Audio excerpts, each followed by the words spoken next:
নবীজি সাল্লাল্লাহু আলাইহি ওয়াসাল্লামের নবুয়তের 12 বছর চলতেছে। এদিকে নবীজির দাদা আব্দুল মুত্তালিবেরও ইন্তেকাল হয়ে গেছে, চাচা আবু তালেবেরও ইন্তেকাল হয়ে গেছে, প্রিয়তমা স্ত্রী আম্মাজান খাদিজাতুল কুবরা রাদিয়াল্লাহু তাআলা আনহারও ইন্তেকাল হয়ে গেছে। এবার নবীজি কষ্ট পাওয়ার পরে নবীজিকে সান্ত্বনা দেওয়ার মতো আর একটা মানুষও বাকি থাকলো না। এই সুযোগ পেয়ে মক্কার কাফেররা নবীজির উপর সওয়ার হয়ে গেছে। নবীজিকে যত প্রকারের নির্যাতন আছে, যত প্রকারের নিপীড়ন আছে, আমার আপনার নবীর উপরে তারা করতে শুরু করছে। নবীজি সাল্লাল্লাহু আলাইহি ওয়াসাল্লাম কোনো উপায়ান্তর না পেয়ে বুক ভরা আশা নিয়া হযরত যায়েদ ইবনে হারেস রাদিয়াল্লাহু তাআলা আনহুকে সঙ্গে নিয়া তায়েফের দিকে রওনা করছে। মনে করছে তায়েফের মানুষগুলো হয়তো নবীজির কালিমা গ্রহণ করবে। বড় আশা নিয়া লম্বা পথ সফর করে তায়েফ গিয়েছে। একদিন নয়, দুদিন নয়, 3 দিন নয়, নবীজি সাল্লাল্লাহু আলাইহি ওয়াসাল্লাম তায়েফের মানুষকে 1 মাস ধরে দাওয়াত দিয়েছে, কালিমার দাওয়াত দিয়েছে। তায়েফের পাষণ্ডের দল একটা মানুষও নবীজির কালিমা গ্রহণ করলো না, বরং নবীজিরে পাগল বলে অপমান করে। কিছু দুষ্টু প্রকৃতির ছেলেপেলেদেরকে নবীজির পেছনে লেলায়া দিছে, নবীজিরে পাগল বলে পাথর দিয়ে আঘাত করে। নবীজির শরীর মুবারকে, যেই শরীরে মশা বসে নাই, যেই শরীর মুবারকে মাছি বসে নাই, এই শরীর মুবারকে বৃষ্টির মতো অজোরে কাফেরেরা পাথর মারে। পাথরের আঘাতে নবীজির শরীরটা ফেটে ক্ষত বিক্ষত হয়ে গেছে, রক্ত ঝরতেছিল। যায়েদ ইবনে হারেস রাদিয়াল্লাহু তাআলা একবার ডান দিকে যায়, বাম দিকে যায়, সামনে যায়, পেছনে যায়। যায়েদ চায় নবীজির শরীরে যেন পাথরের আঘাত না লাগে। দুজনেই বড় পাথরের আঘাতে আহত হয়েছে। আমার ভাই, লম্বা কথা বলার সময় নাই, খুবই সংক্ষিপ্ত আকারে বলছি। নবীজি সাল্লাল্লাহু আলাইহি ওয়াসাল্লাম রক্তে রঞ্জিত হইয়া তায়েফ থেকে আবার মক্কায় ফিরে আসছি। আল্লাহু আকবার কাবীরা। তায়েফের মানুষগুলো নবীজিরে চিনল না, মক্কার কাফেররাও নবীজিরে চিনল না। এই জন্য কোনো এক কবি কয়, বনের পশু চিনল যারে, চিনল না হায় মানুষ তারে। বনের পশু চিনল যারে, চিনল না হায় মানুষ তারে। আল আহাদের ডাক দিলে তাই, আল আহাদের ডাক দিলে তাই, কাফির বেদিন পাথর মারে, চিনল না হায় মানুষ তারে।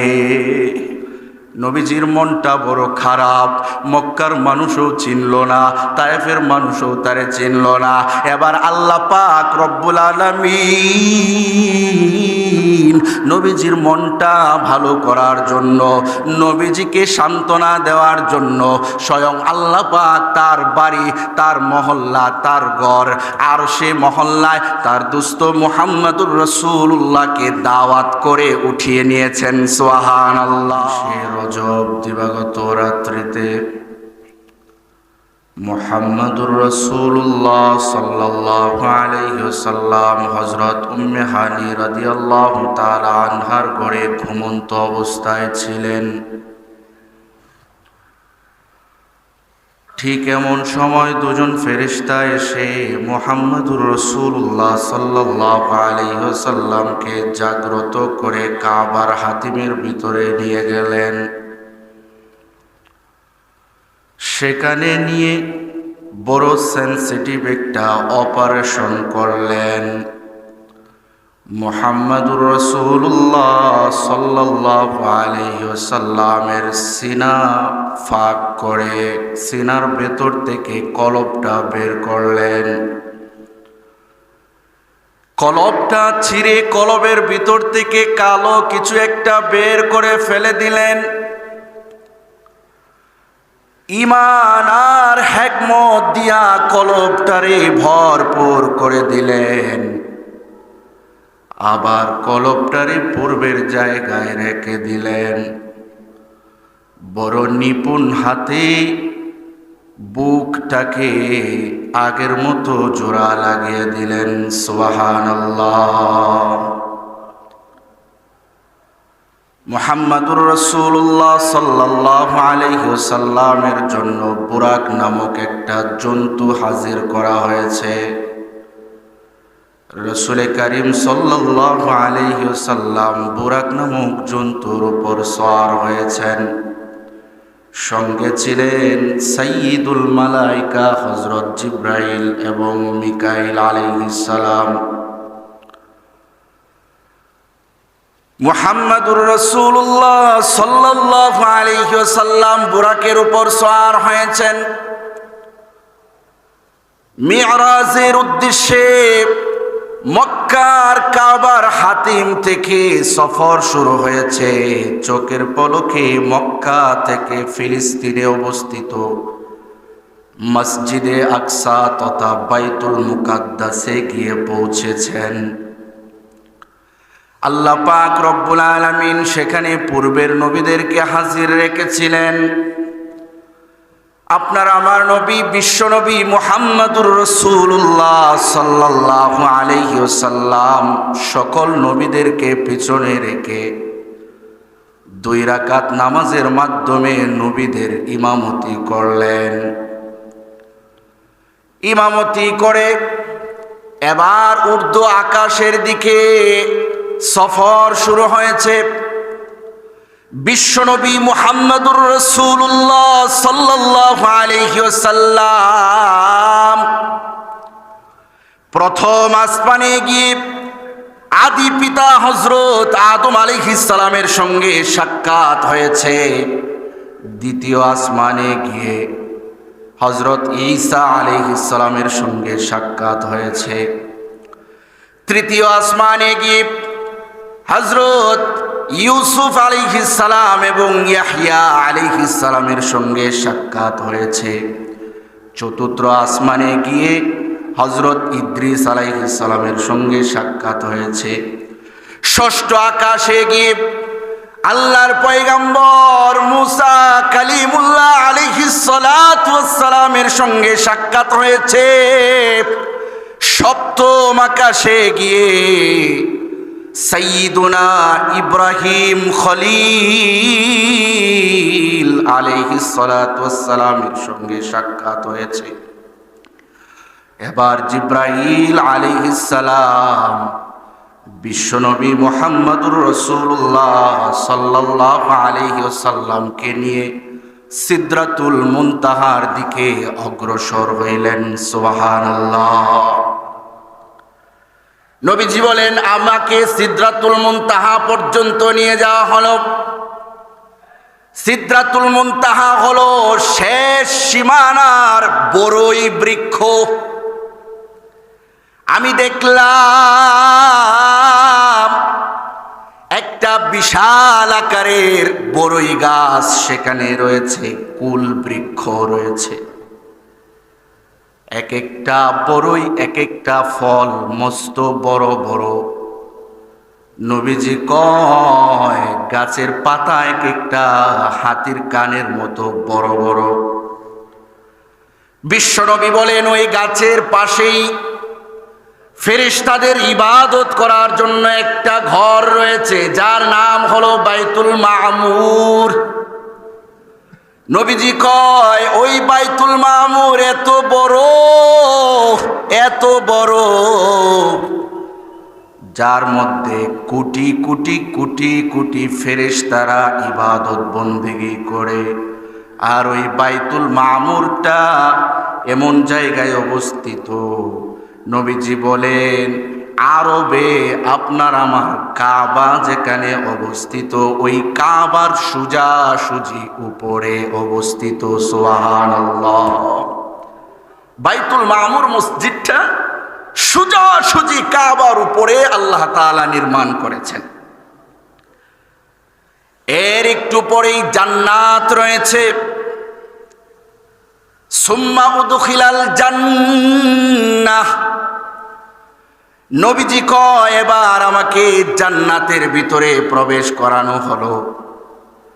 আমি জান্নাতের ভিতরে ঢুইকা দেখতেছিলাম কোন আমলের বিনিময়ে কোন কোন নিয়ামত লাভ হবে। আমি আবু বকরের জান্নাত দেখলাম, উমরের জান্নাত দেখলাম, আমি আমার বেলালের পায়ে থাকা করমের আওয়াজও শুনলাম। সুবহানাল্লাহ পড়েন। নবীজি বলে জান্নাতের ভিতরে থাইকা দুনিয়ার মধ্যে আমার বেলাল করম পায়ে হাঁটে, জান্নাতের ভিতরে থাইকা আমি আমার বেলালের পায়ের আওয়াজ শুনতে পাই। লোহে মাহফুজে লিখনরত কলমের আওয়াজও আমি শুনলাম। সুবহানাল্লাহ। নবীজি কয় এবার আমাকে জাহান্নামের কঠিন থেকে কঠিনতম ভয়ঙ্করতম আযাবের দৃশ্য দেখানো হলো। আমি দেখতে পেলাম একটা মানুষ রক্ত আর পুজের নদীতে সাঁতার কাটতেছে। দীর্ঘ সময় ধরে রক্তের নদীতে সাঁতার কাটতেছে। দীর্ঘ সময় ধরে সাঁতার কাটতে কাটতে যখন কিনারে আসতে চায়, কিনারে তাকা একজন ব্যক্তি একটা বিশাল আকারের পাথর নিয়া ওই সাঁতার কাটনেওয়ালা ব্যক্তির মুখ বরাবর নিক্ষেপ করে। বিশাল পাথরের নিক্ষেপে সাঁতার কাটতেছে লোকটা, আবার ভাসতে ভাসতে রক্তের নদীর মাঝখানে চলে যায়। দীর্ঘ সময় ধরে আবার সাঁতার কাটতে কাটতে কিনারে আসতে চায়, আবারও কিনারে তাকা লোকটা বিশাল আকারের পাথর নিয়া সাঁতার কাটতেছে, লোকটার মুখের মধ্যে নিক্ষেপ করে। আবার লোকটা নদীর মাঝখানে চলে যায়, আবার সাঁতার কাটতে কাটতে কিনারে আসতে চায়, আবার পাথর মারা হয়, আবার আসতে চায়, আবার পাথর মারা হয়। এভাবে করে লোকটা সাঁতার কাটতে থাকবে। নবীজি কয় আমি জিব্রাইলকে জিজ্ঞাসা করলাম, মেরে জিব্রাইল,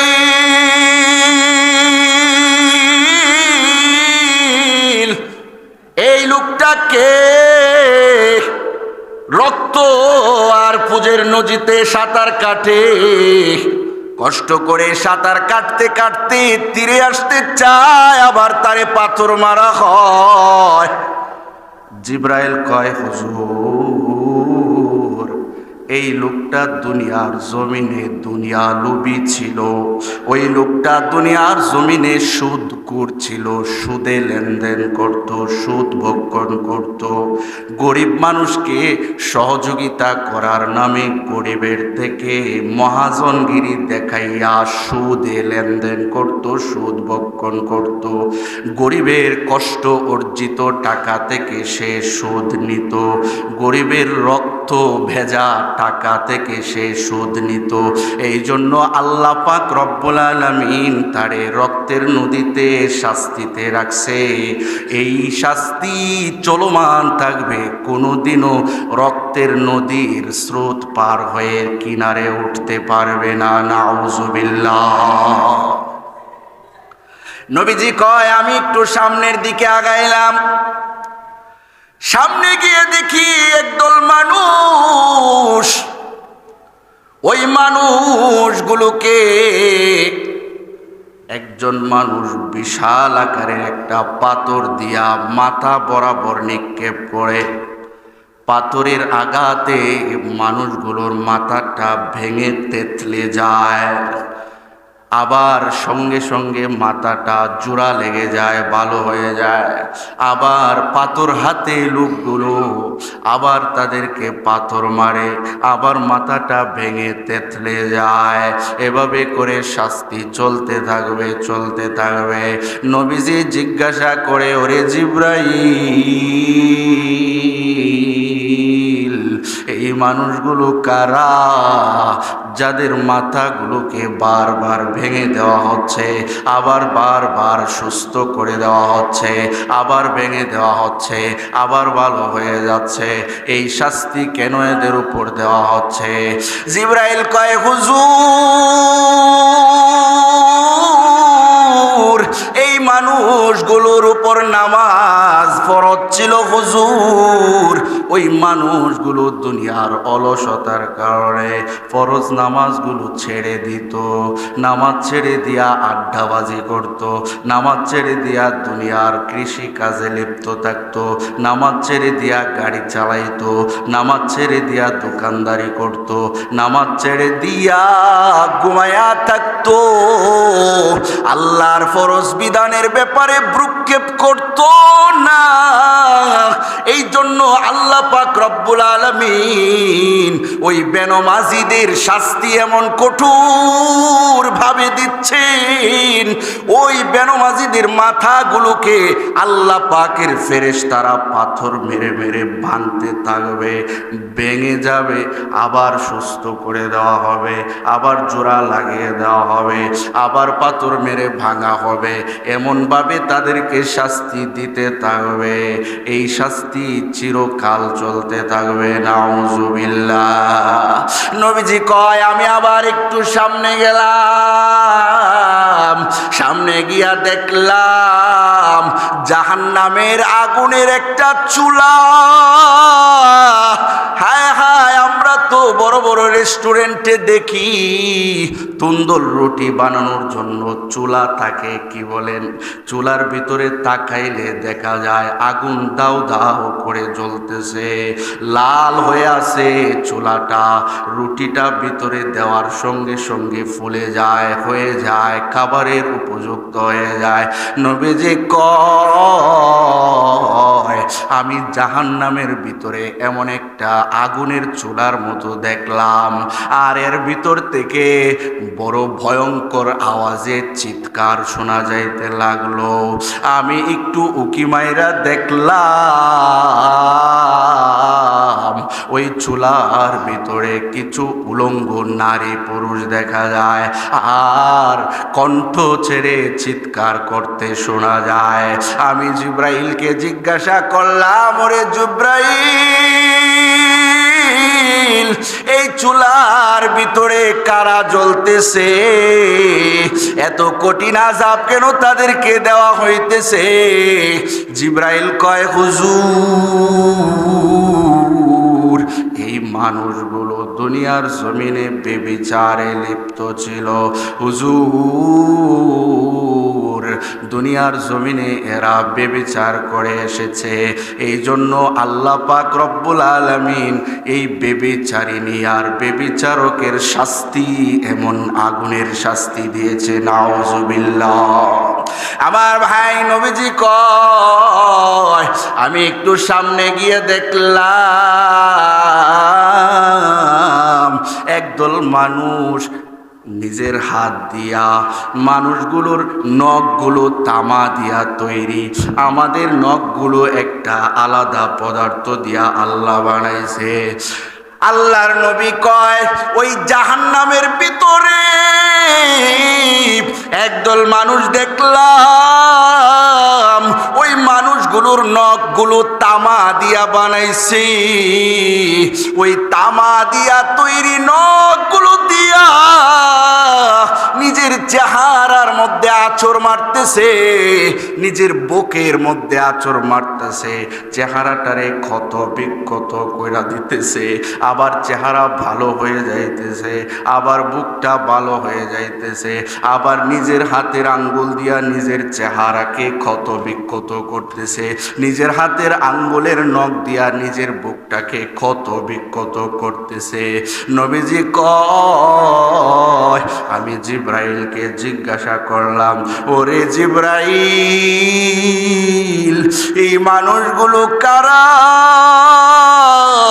যে মানুষগুলো নিজের হাতের আঙ্গুলের নখ দিয়া নিজের চেহারাটারে বিকৃত করতেছে, অজরে রক্ত বের হইতেছে, নিজের হাতের আঙ্গুলের নখ দিয়া নিজের বকটাকে ক্ষত বিক্ষত করতেছে। জিব্রাইল কয়, হুজুর, এই মানুষগুলো দুনিয়ার জমিনে পরনিন্দা করত, গীবত শিকায়েত করত, এক ভাই আরেক ভাইয়ের আড়ালে দোষ ত্রুটি তালাশ করত। জিব্রাইল কয়, হুজুর, এই মানুষগুলো দুনিয়ার জমিনে গীবত করছিল, মানুষের দুশ্চর্চা করত, নিজে কত বড় এক নাম্বারের ভালো মানুষ এটা চিন্তা করত না, শুধু মানুষের নিন্দা টোকাইতো। আমার ভাই, আমি মাঝে মাঝে উদাহরণ দিয়া বলি, একবার নাকি একটা চালুন, উদাহরণ এটা হাদিস কোরআন না, চালুনে যদি কয়, সুইকে যদি চালুনে বলে, এরে সুই, তোর পেছনে তো দেখা যায় একটা ছিদ্র। চালুন যদি বলে, চালুন চালুন চালনি, চালনি যদি বলে সুইকে, কিরে সুই, তোর পিছনে তো একটা ছিদ্র দেখা যায়। কত বড় অস্বাভাবিক কথা! সুইয়ের পেছনে একটা ছিদ্র, চালুনের মাথা ব্যথা, আর চালুনের পিছনে যে অসংখ্য অগণিত কোটি কোটি ছিদ্র, এটাতে তার কোনো কিছু আসে যায় না। সমাজে কিছু মানুষ আছে, তার আপাত মস্তক বদ আর মন্দ দিয়া ভরপুর, সবচেয়ে নিকৃষ্ট আর খারাপ মানুষ সে, কিন্তু সে তার দিকে তাকায় না, বরং সে অন্য কোনো মানুষের সাধারণ একটা দুষ্ত্রুটি পেয়ে গেলে এটা বলতে থাকে আর বলে বলে বেড়াইতে থাকে। কথা বলেন ঠিক কিনা? এমন কিছু মানুষ সমাজে আছেনি? এমন কিছু মানুষ সমাজে থাকে যারা অন্যের দুশ্চর্চা করে মজা পায়, অন্যের দুশ্চর্চা করে আরাম পায়, ভালো লাগে। আমার ভাই, নবীজি কয়, জাহান্নামের ভিতরে যে মানুষগুলো তামার নখ দিয়া নিজের চেহারাকে নিজে ক্ষত বিক্ষত করতেছে, নিজের বক্ষকে নিজের তামার নখ দিয়া ছিঁড়ে ছিঁড়ে ক্ষত বিক্ষত করতেছে, জিব্রাইলকে জিজ্ঞাসা করার পরে জিব্রাইল কয়, হুজুর, এই মানুষগুলো দুনিয়ার জমিনে নিজের দোষের দিকে তাকায় নাই, বরং অন্যের দোষ চর্চা করত, অন্যের দোষের ব্যাপারে বড় উদাসীন ছিল, অন্যের দোষ তালাশ করতে মজা পাইত। আমার ভাই, নবীজি সাল্লাল্লাহু আলাইহি ওয়াসাল্লাম জন্য নতুন একটা বাহন হাজির হয়েছে, রফরফ নামক একটা বাহন হাজির হয়েছে। নবীজি সাল্লাল্লাহু আলাইহি ওয়াসাল্লাম এই রফরফ নামক বাহনে আরোহণ করলেন। এই রফরফ নামক বাহন এবার নবীজি সাল্লাল্লাহু আলাইহি ওয়াসাল্লামকে আল্লাহ পাকের আরশে আজিমে পৌঁছাইয়া দিছে। সুবহানাল্লাহ। আরশে মহল্লায় নবীজি পৌঁছে সঙ্গে সঙ্গে আসমান জমিনের মালিক আল্লাহ পাকের কুদরতি পায়ে সিজদায় লুটায়া পড়ছে, আল্লাহর সঙ্গে কথোপকথন করেছে। আসার সময় আল্লাহ পাক রব্বুল আলামিন আখিরি জামানার উম্মতের জন্য হাদিয়া স্বরূপ 50 ওয়াক্ত নামাজ দিয়া দিছে। কয় ওয়াক্ত নামাজ দিছে? মুহাম্মাদুর রাসূলুল্লাহ সাল্লাল্লাহু আলাইহি ওয়াসাল্লাম এই 50 ওয়াক্ত নামাজ নিয়া যখন আসতেছিলেন, পয়গম্বর মুসা আলাইহিস সালামের সঙ্গে সাক্ষাৎ হইল। মুসা আলাইহিস সালাম কয়, আমার ভাই মুহাম্মদ সাল্লাল্লাহু আলাইহি ওয়াসাল্লাম, আপনার উম্মতের জন্য আল্লাহ আপনারে কি দিছে? নবীজি কয়, আল্লাহ পাক খুশি হইয়া রাজি হইয়া আমার উম্মতের জন্য 50 ওয়াক্ত নামাজ হাদিয়া দিছে। সুবহানাল্লাহ। কোন মুসা আলাইহিস সালাম কয়, মুহাম্মদ সাল্লাল্লাহু আলাইহি ওয়াসাল্লাম, আপনার উম্মত বড় অলস হবে, আপনার উম্মতেরা 50 ওয়াক্ত নামাজ পড়তে পারবে না। আপনি সময় থাকতে আল্লাহর কাছে যান আর নামাজগুলো কমাইয়া আনেন। নবীজি আল্লাহ পাকের আরশে মহল্লায় ঢুইকা গেলেন, নামাজ কমানোর জন্য দরখাস্ত করলেন। আল্লাহ পাক 5 ওয়াক্ত নামাজ কমায়া দিলেন। 45 ওয়াক্ত নামাজ নিয়ে যখন নবীজি আসতেছিলেন, আবার পয়গম্বর মুসার সঙ্গে সাক্ষাৎ হইল। মুসা কয়, কত ওয়াক্ত কমাইছে? বলে 5 ওয়াক্ত কমাইছে। মুসা কয়, ওই 45 ওয়াক্ত নামাজও আপনার উম্মতে পড়তে পারবে না, যান যান আরো কমায় নিয়ে আসেন। নবীজি আবার আল্লাহর আরশে মহল্লায় যায়, নামাজ কমানোর দরখাস্ত করে। আল্লাহ পাক আরো 5 ওয়াক্ত কমায় দিছে, 40 ওয়াক্ত নিয়ে আসতেছিলেন। পয়গম্বর মুসা আবার নবীজিকে আরশে মহল্লায় পাঠায়, আবার নামাজ কমানোর দরখাস্ত করে। আল্লাহ পাক 5 ওয়াক্ত কমায় দিছে। এভাবে কমাইতে কমাইতে আল্লাহ পাক 45 ওয়াক্ত নামাজ কমায়া দিছে। এবার 5 ওয়াক্ত নামাজ নিয়ে যখন আসতেছিল, মুসা কয়, এরে মুহাম্মদ, আপনার উম্মতেরা ওই 5 ওয়াক্ত নামাজও আদায় করতে পারবে না, আপনি যান আরো কমায় নিয়ে আসেন। নবীজি কয়, আমি আর যাইতে পারবো না, 9 বার গেছি, আমার লজ্জা লাগে। আল্লাহু আকবার কাবীরা। নবীজি সাল্লাল্লাহু আলাইহি ওয়াসাল্লাম 5 ওয়াক্ত নামাজ নিয়ে আসতেছিলেন, আর মনটা বড় খারাপ। চিন্তা করতেছে, আল্লাহ খুশি হইয়া আমারে 50 ওয়াক্ত নামাজ দিয়েছিল আমার উম্মতের জন্য। আমি কি মুসা আলাইহিস সালামের কথা শুই না আমার উম্মতের কোনো ক্ষতি করে ফেললাম নাকি? 50 ওয়াক্ত নামাজ থেকে 45 ওয়াক্ত কমায়া নিলাম, আমি কি আমার উম্মতকে ঠকায়া ফেললাম নাকি? চিন্তা করতেছিলেন। আসমানের মালিক নবীজির ডাক দিয়া কয়, হাবিব, চিন্তার কোনো কারণ নাই।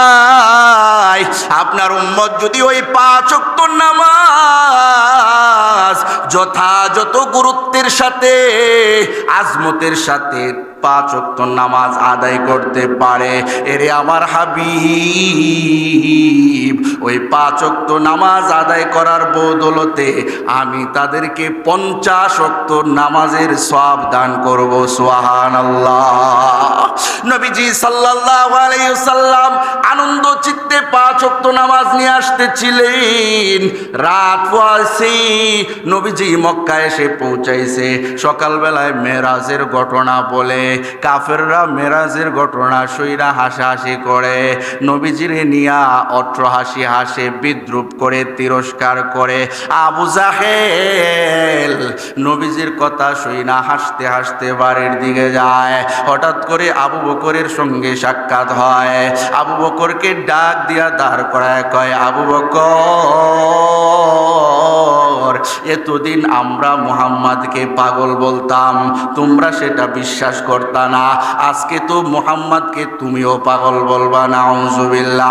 আবু বকর কয়, কেন রে আবু জাহেল, আমার রাসূল এমন কি করছে যে কারণে পাগল বলতে হবে?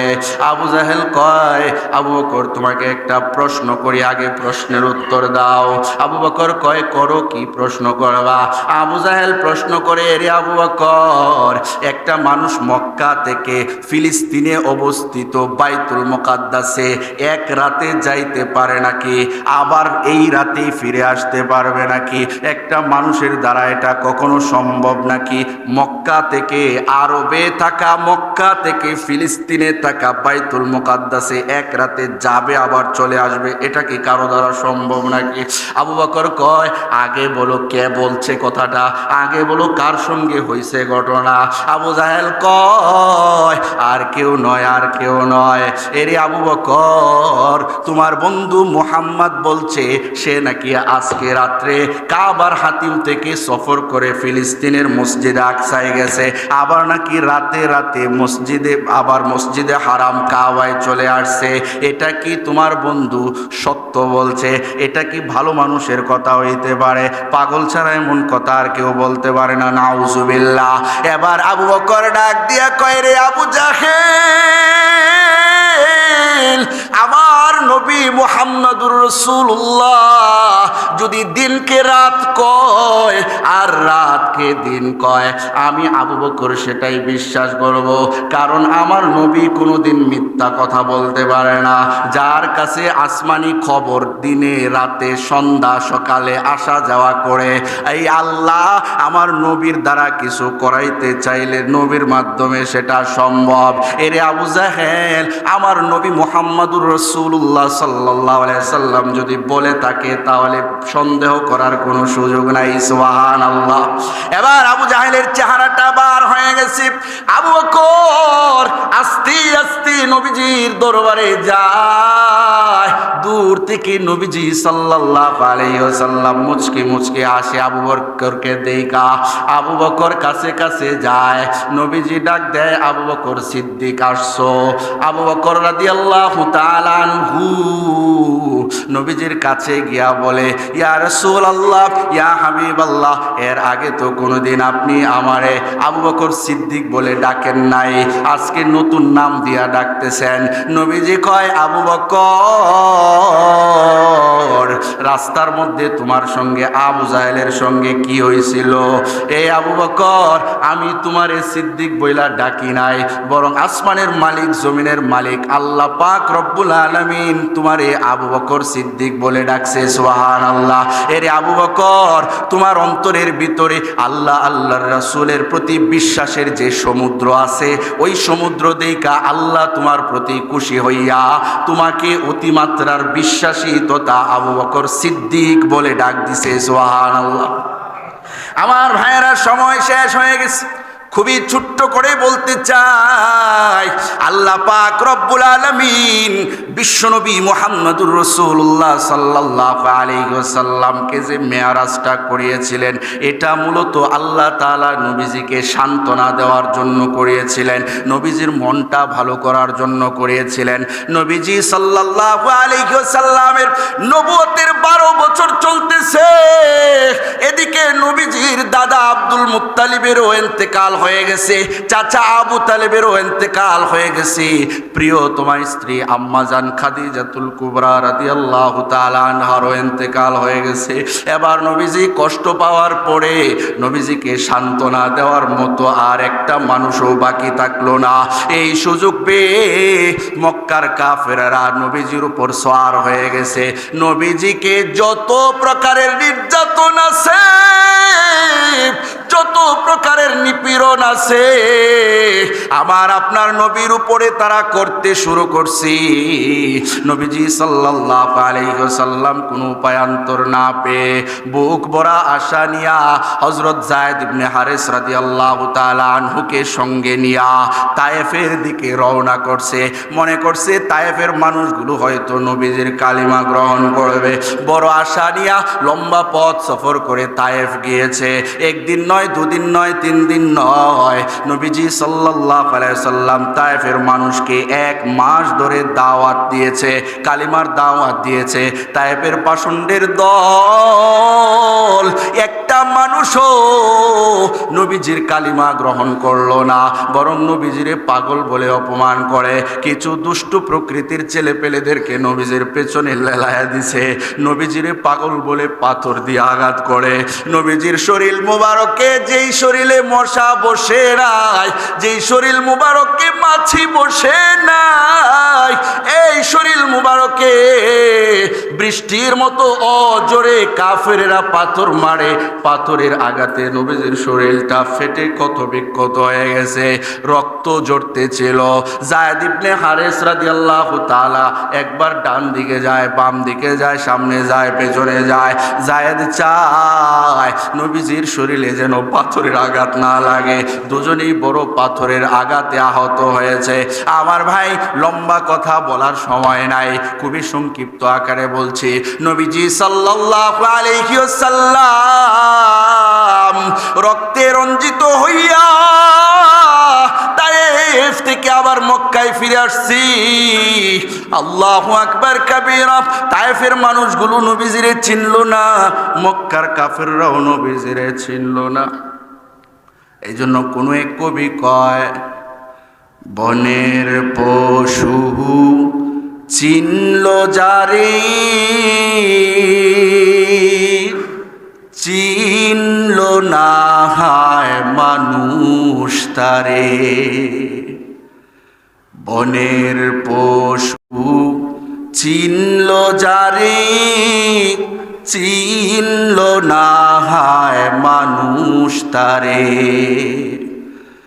আল আহাদের ডাক দিলে তাই, আল আহাদের ডাক দিলে তাই, কাফির বেদিন পাথর মারে, চিনল না হায় মানুষ তারে। নবীজির মনটা বড় খারাপ, মক্কার মানুষও চিনল না, তায়েফের মানুষও তারে চিনল না। এবার আল্লাহ পাক রব্বুল আলামিন নবীজির মনটা ভালো করার জন্য, নবীজিকে সান্ত্বনা দেওয়ার জন্য স্বয়ং আল্লাহ পাক তার বাড়ি, তার মহল্লা, তার ঘর, আর সে মহল্লায় তার দুস্থ মুহাম্মদুর রাসূলুল্লাহকে দাওয়াত করে উঠিয়ে নিয়েছেন। সুবহানাল্লাহ। আসার সময় আল্লাহ পাক রব্বুল আলামিন আখিরি জামানার উম্মতের জন্য 5 ওয়াক্ত নামাজের হাদিয়া দিয়ে দিয়েছেন।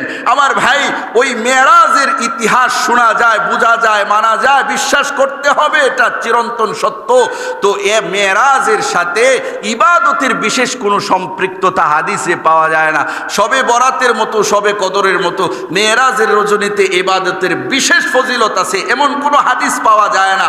শবে মেরাজের পরের দিন রোজা রাখার বিশেষ কোনো ফজিলতের হাদিস পাওয়া যায় না। আমার ভাই, তবে মেরাজ থেকে কিছু শিক্ষা নেওয়া যায় যে মেরাজের রজনীতে রাসূল সুদখোরের শাস্তি দেখেছে। আমরা জিন্দেগিতে সুদ খাবো না, সুদে লেনদেন করবো না। মেরাজের রজনীতে আল্লাহর রাসূল জিনাখোরের শাস্তি দেখেছে। আমরা এই অন্যায় কাজে নিজেদেরকে জড়িত করবো না। রাসূল গীবতকারীর শাস্তি দেখেছে, আমরা আমাদেরকে গীবত থেকে বাঁচায় রাখবো। রাসূল বেনামাজির শাস্তি দেখেছে। আল্লাহ পাকের হাদিয়া, আল্লাহ পাকের হাদিয়া আখিরি জামানার উম্মতকে 5 ওয়াক্ত নামাজ দিয়েছে।